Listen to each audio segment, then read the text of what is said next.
बिस्मिल्लाहिर्रहमानिर्रहीम। अस्सलाम वालेकुम। जैसा कि मैं आप तक रोज़ एक अच्छी बात जो है, एक अच्छी वीडियो के साथ आप तक पहुंचाने की कोशिश करता हूं, तो आज की इस वीडियो में मैं आपको बता रहा हूं औलाद का मती होना। औलाद का मतलब है कि औलाद का नाफरमान होना, ठीक है? उसके बारे में आपको बताऊंगा कि औलाद को अपना फर्माबरदार बनाने में के लिए आपको क्या करना पड़ेगा। एक छोटी सी आयत है, छोटी सी दुआ है, आपने बस वो पढ़नी है और आपकी इंशाल्लाह जो औलाद है वो आपकी फर्माबरदार हो जाएगी। तो इसमें इसके मतलब कुछ इस तरह है कि अगर किसी की औलाद नाफरमान हो तो हर नमाज के बाद इस आयत को पढ़ा करे।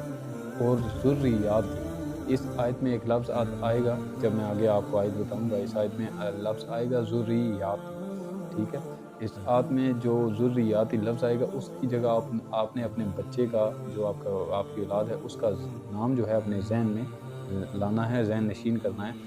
और ज़ुर्रियाती की जगह अपने बच्चे का नाम ज़हन में रखें। आयत क्या है? आयत का मैं आपको बताता हूँ।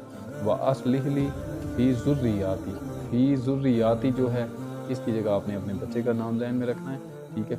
व अस्लिह ली फ़ी ज़ुर्रियाती इन्नी तुब्तु इलैका व इन्नी मिनल मुस्लिमीन, ठीक है? आखिर पे आता है इलैका व इन्नी मिनल मुस्लिमीन। और अगर नाफरमान औलाद पर 1000 मरतबा, ये एक लफ्ज़ है मैं आपको बताने जा रहा हूँ, ये लफ्ज़ 1000 मरतबा आपने पढ़ना है, ठीक है? अगर नाफरमान औलाद पर 1000 मरतबा या शहीद, क्या लफ्ज़ है? या शहीद।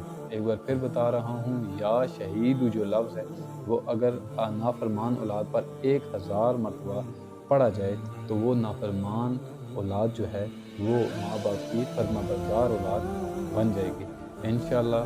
बहुत शुक्रिया, जज़ाकल्लाह। अभी तक के लिए इजाज़त चाहता हूँ। अल्लाह हाफ़िज़।